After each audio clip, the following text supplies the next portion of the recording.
Mesdames et messieurs, bienvenue au débat du dimanche. Nous allons parler de la réorganisation administrative et territoriale, le découpage, 19 régions. Il faudrait désormais faire avec ce chiffre-là au Mali. On va parler également du projet de nouvelle constitution, la tournée africaine de Macron, le président français, qui pense que la France-Afrique est révolue, c'est un aveu d'impuissance.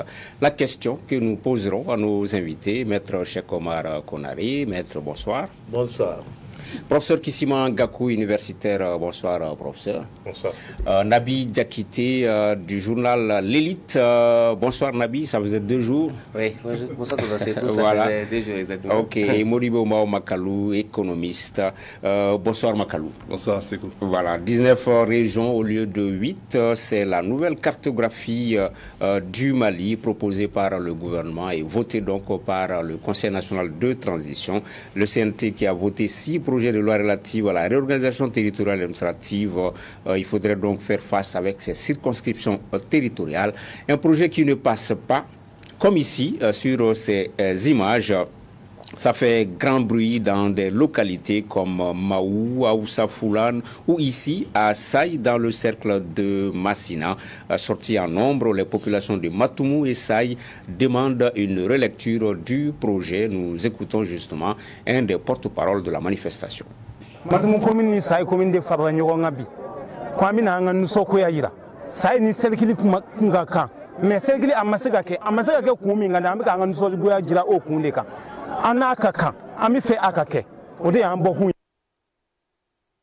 Manifestation à Saï pour illustrer ce qui se passe un peu partout au niveau d'autres localités comme Maou. On a vu sur des banderoles Maou dit non au cercle de Yorosso à 57 km et dit oui au cercle de Kouri à 127 km de Maou, également Aoussa Foulane dans la région de Gao qui réclame également son droit et parle de trafic d'influence.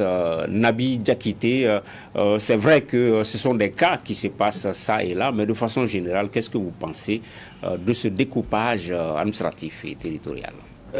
D'abord, ce découpage révèle aujourd'hui l'architecture du Mali nouveau. Nous avons aujourd'hui 19 régions qui ont été créées avec 149 cercles et avec le statut particulier du district de Bamako où il y aura désormais qu'un seul maire central élu avec 7 arrondissements qui auront des délégués. Par exemple, on peut voir ici et là que des gens peuvent réclamer de faire partie de cette telle région ou de telle localité, mais la réalité est que l'État fait son découpage à raison de ses propres analyses.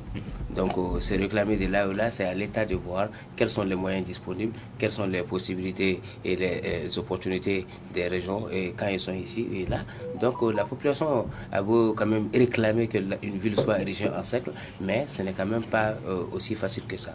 Ce nouveau découpage électoral, enfin, c'est pas électoral, mais ça accompagne cela bien sûr parce que le projet de loi a été amendé suite à cela. Donc ça va permettre d'asseoir une nouvelle gouvernance assurée et donner un peu plus de pouvoir aux autorités décentralisées. D'accord. Donc voilà. Voilà, on parle souvent d'inclusivité, de consensus, professeur. Est-ce que vous pensez que ces localités là où il y a eu un peu des levées de boucliers puissent être entendues, puisque si elles doivent être entendues, il faut que le projet soit en seconde lecture au niveau du CNT. Bon, merci. Je ne sais pas si il faut une haute lecture, mais je pense qu'elles doivent être entendues parce qu'elles ne se sont pas levées spontanément. Vous devez comprendre que dans un découpage, quel qu'il soit, il y a des aspects qui sont souvent de l'ordre de l'arbitraire, en tout cas aux yeux des populations. Alors, pour bien comprendre, il faut voir que dans la constitution du Mali, il y a une dualité qui est prônée, c'est-à-dire la déconcentration en même temps que la décentralisation. La décentralisation suppose de rapprocher, de pousser carrément, de rapprocher l'administration des administrés. Mais en même temps, simultanément, puisqu'on parle de déconcentration, la déconcentration suppose que l'administration, l'État, soit aussi représenté dans ces localités. Donc, lorsque vous voulez, disons, mettre en cohérence ces deux leviers-là, bon, il est logique que vous allez heurter certaines situations qui sont de nature sociologique, qui sont de nature culturelle, mais il faut les entendre. Parce que ce n'est pas, je crois que le découpage, ce n'est pas une magie. C'est des hommes qui sont assis pour faire des propositions et cela a été adopté.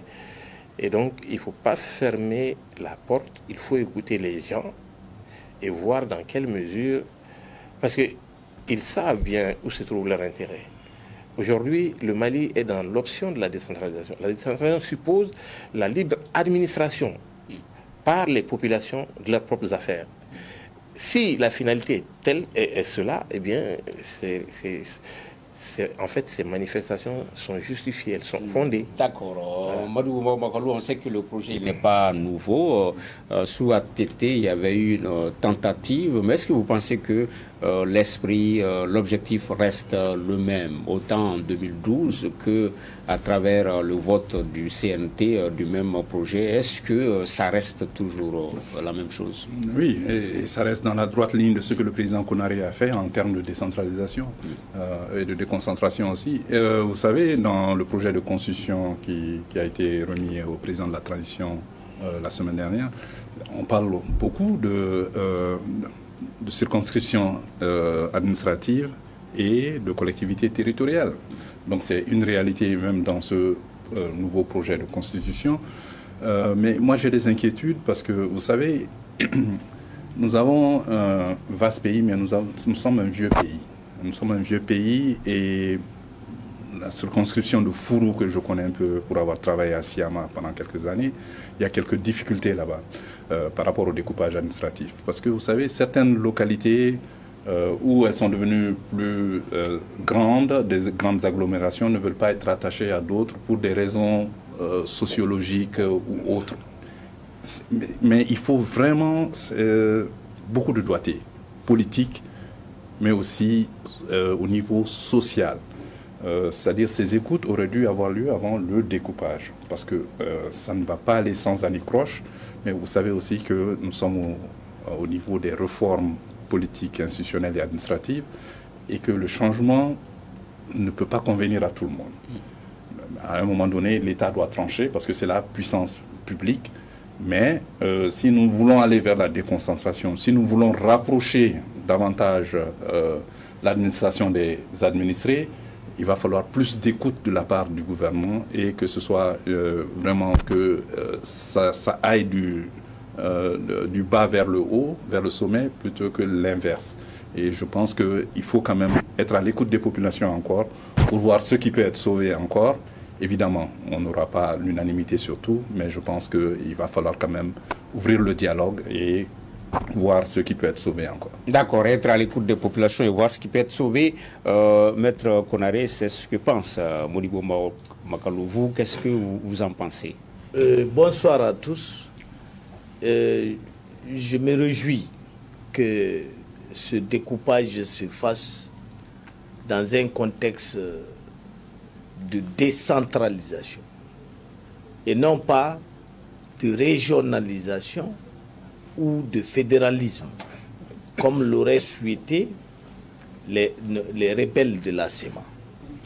La décentralisation vise à faire en sorte que les collectivités locales s'administrent elles-mêmes. Donc à rapprocher le pouvoir et l'administration des populations de la base dans le cadre de l'unité de l'État. Ça, c'est une bonne chose. Mais ce projet qu'on vient d'adopter souffre de deux critiques majeures. La première, c'est que avant de l'adopter, on n'a pas suffisamment écouté les populations à la base.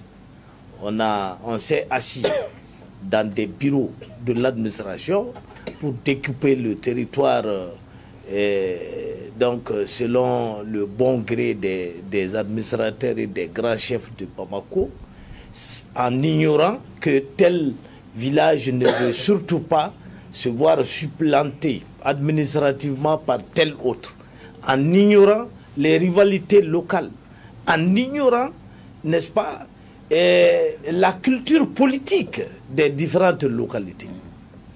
Ça, c'est un premier problème. Et les manifestations qui viennent de se dérouler à Massina nous confortent dans cette analyse. La deuxième chose, la deuxième critique, c'est qu'on a élargi le nombre de régions, le nombre de cercles et le nombre de communes. Alors que l'État n'a déjà pas les moyens d'alimenter les communes qui existent. Citez-moi aujourd'hui une seule commune du Mali qui soit autosuffisante. Il n'y en a pas. La plus grande de toutes, le district de Bamako, n'arrive même pas à ramasser les ordures de la capitale. Et vous allez encore multiplier les communes par 10 ou 20. Où est-ce que vous allez trouver l'argent pour équiper ces communes en matériel de bureau, en matériel roulant, en personnel, en salaire et tout? Donc ça veut dire que tout simplement on a fait un projet qui ressemble à une illusion d'optique, quoi, et qui va mettre peut-être 100 ans avant de pouvoir être totalement exécuté. D'accord, un projet qui ressemble à une illusion d'optique. Mais professeur Gakou, il y a aussi une question qui relève des débats d'école. Pour une certaine école, on ne doit pas confier des prérogatives si l'État central n'est pas aussi fort, n'est pas aussi puissant. Est-ce que vous pensez que la question mérite d'être posée à ce niveau-là? Non, là, pour la question d'école, il faut choisir, il faut avoir une option. D'accord. Si vous voulez l'option d'un État qui contrôle tout, en ce moment, vous ne décentralisez pas. Mais si vous voulez l'option où c'est les populations qui participent à la gestion de leurs affaires, l'État, il doit dépérir, forcément. Lui-même doit mettre en œuvre les moyens de son dépérissement au profit des populations. C'est ça l'intérêt du jeu. Donc, en la matière, ici, en tout cas, si je regarde ce qui se trouve dans le projet de constitution, c'est que pour le Mali, ces deux aspects, en fait, c'est les deux mamelles qui vont ensemble. On décentralise, mais en même temps, l'État doit contrôler certains aspects. L'État doit être présent. Mais comme dit Konaré là, mais moi, je me pose la question, comment l'État va faire? D'accord. Hein? Okay. Quand elle a multiplié par N le nombre de des cercles, etc., est-ce que, bon, à la veille des élections comme ça, je ne sais pas quel est le mobile, mais franchement, on ne voit pas d'emblée, en tout cas, il n'y a pas, objectivement, on ne voit pas les moyens par lesquels cette création peut être effective de façon optimale, en tout cas dans un délai qu'on peut percevoir. D'accord. Nabi Diakité, ce qui soulève l'inquiétude de donner des prérogatives alors que l'État n'est pas puissant font allusion un peu à la situation dans le nord du pays, par exemple, où l'État n'est pas aussi présent que cela. Dès lors qu'on n'est pas totalement présent et on confie des responsabilités, des prérogatives aux collectivités, est-ce qu'il n'y a pas un risque d'alimenter encore des velléités qui peuvent être sécessionnistes? Nullement pas. Nullement pas. Moi, je pense quand même que déjà, le plus difficile, c'était l'opérationnalisation des régions. À son temps, on avait les régions qui étaient créées sur papier, mais qui n'avaient pas les possibilités parce que l'État n'en avait pas les moyens. Mais on a vu que rapidement, depuis le début de la transition, ces régions sont rentrées en activité. Donc, ce qui va quand même forcément dire qu'il y a certains cercles qui sont déjà actifs. Et d'autres communes qui ont été créées, qui sont ajoutées aux 703 qui existaient. Maintenant, nous sommes à peu près à 800 et quelques. Maintenant, donc, moi, je pense que l'État a bien pensé et l'État a déjà une politique arrêtée pour l'opérationnalisation et la mise en œuvre de ce projet de découpage. Maintenant, pour ce qui concerne le Nord, on sait tous quelles sont les vérités qui existent déjà. Mais par ce même découpage, par cette même politique de décentralisation, ça va leur permettre d'avoir un peu plus d'autonomie qu'ils le réclamaient, sans pour autant rentrer dans le fédéralisme, dans la fédération, où ils voulaient réellement avoir leur propre État. Je crois que l'État a mis en place une politique unitaire. On va garder certaines choses, mais on va rapprocher la gestion du pouvoir des populations. Et ça va nous éviter de nous retrouver toujours encore dans le même quiproquo avec des sécessionnistes. Et d'ailleurs, pour avoir le contrôle total de notre territoire, on l'a dit, le ministre de la réconciliation a adressé une lettre au chef de file de la médiation internationale pour dire carrément, réellement, la CEMA doit cesser. Donc ça veut dire que l'État est prêt aujourd'hui de récupérer l'entièreté de sa souveraineté et de son intégrité du territoire. D'accord. Justement, Makalou, ceux qui ont cet argument-là pensent que plutôt, pour l'État, il s'agit de rapprocher l'administration des administrés et qui ne doit pas s'inquiéter, qu'il n'y a pas péril dans la demeure. Mais vous l'avez dit, l'État central, il n'est pas fort. L'autorité et le crédit de l'État ne sont pas rétablis. 60% du territoire, l'administration ne s'y trouve pas. Je vous prends le cas, ce projet de régionalisation, d'abord j'étais contre depuis le début. Vous savez, il y a quelques années, il y a 4 ou 5 ans, la France, 7e puissance économique, a réduit son nombre de régions de 22 à 13 pour des raisons économiques et financières. Nous traversons une crise multidimensionnelle depuis 10 ans. Le fonctionnement de l'État augmente pendant que les investissements baissent. Le premier poste budgétaire, c'est la défense et la sécurité. Nous allons continuer à augmenter le fonctionnement de l'État. Maintenant, est-ce qu'on peut être autonome sans ressources? Est-ce que le transfert des ressources, des compétences est effectif? L'État s'est fixé des objectifs dans le domaine de l'éducation et de la santé. Qu'est-ce qui a été fait? Est-ce qu'on a fait un audit de cela? Est-ce qu'on a fait le bilan de cela? Vous savez, gouverner, c'est prévoir. Gérer, c'est prévoir. On ne peut pas prendre des décisions sans avoir les moyens de mise en œuvre de ces décisions. Quelle va être l'effectivité de ce découpage territorial, les conséquences sur le chronogramme de la transition et des échéances électorales à venir? Moi, je me pose la question. Je ne suis pas administrateur civil, mais c'est des questions qui me taraudent l'esprit. Donc, je pense que, à mon avis, nous devrions faire extrêmement attention. Je pense que j'ai toujours dit que cette transition, c'est la transition de tous les Maliens. Tout le monde doit œuvrer pour qu'elle réussisse, mais elle ne doit pas tout embrasser. Elle ne peut pas tout faire. Il y a des priorités qui doivent être mises en avant. Qu'est-ce qui peut être fait maintenant? Qu'est-ce qui peut être fait un peu plus tard? Et qu'est-ce qui peut être fait bien plus tard? Donc, les réformes, elles sont d'abord conjoncturelles, c'est-à-dire celles qu'on peut faire immédiatement, et ensuite il y a des réformes structurelles qui vont prendre du temps, qui vont prendre des années, des décennies à mettre en œuvre. Mais le plus important, c'est de fixer le cap et de commencer la mise en œuvre. Mais le rythme doit être soutenu, la cadence doit être soutenue par rapport à la mise en œuvre des réformes. On ne peut pas tout faire, faisons attention, on ne peut pas tout embrasser, choisissons nos priorités. D'accord. Maître Cheikh Oumar Konaré, d'aucuns disent également que l'accélération, sinon la diligence dans le vote du projet, répond à des impératifs de respect de la loi électorale, puisque selon la loi électorale, il faut que les démembrements de l'EJ, l'autorité indépendante pour la gestion des élections, puisse être installée dans les différentes entités, circonscriptions territoriales, et c'est ce qui expliquerait la diligence de l'adoption de ce projet de loi par le CNT. C'est tout à fait possible, mais je vais vous donner un exemple un peu trivial qui va vous permettre de comprendre toute la contradiction qui existe dans ce texte qu'on vient d'adopter. Vous avez un enclos de bœufs, de moutons. Vous êtes seul à garder ça. Ça, c'est, si tu veux, l'État central. Maintenant, les bœufs et les moutons, là, se sont multipliés à un tel point que vous ne pouvez pas tout seul les garder. Donc, vous confiez une partie à votre frère qui va ouvrir d'autres enclos, etc. Ça, c'est la décentralisation. Mais ça veut dire que vous avez les moyens. Les animaux se sont bien multipliés et puis vous avez les moyens de donner à votre frère de quoi nourrir les animaux que vous allez lui confier. Mais il se trouve que dans notre cas, l'enclos que nous gardons là, la moitié des bœufs sont morts.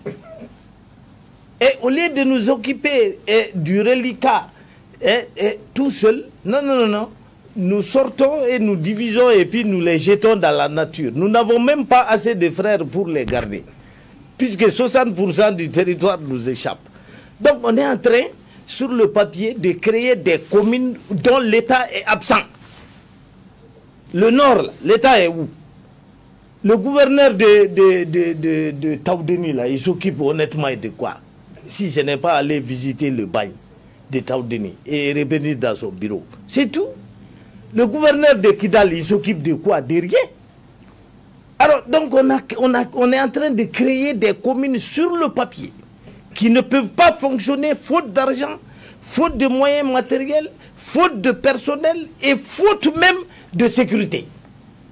C'est pourquoi je vous parle d'illusion d'optique. On est en train de, comme Hitler à la fin de la Deuxième Guerre mondiale, en train de remuer des divisions sur le papier, quoi, des divisions qui n'existent pas. D'accord. Dernière question là-dessus. Dans ce cas, professeur, que faudrait-il faire dans ce contexte pour sortir de l'impasse? Non, je pense qu'il... Une seconde relecture, attendre tout le monde.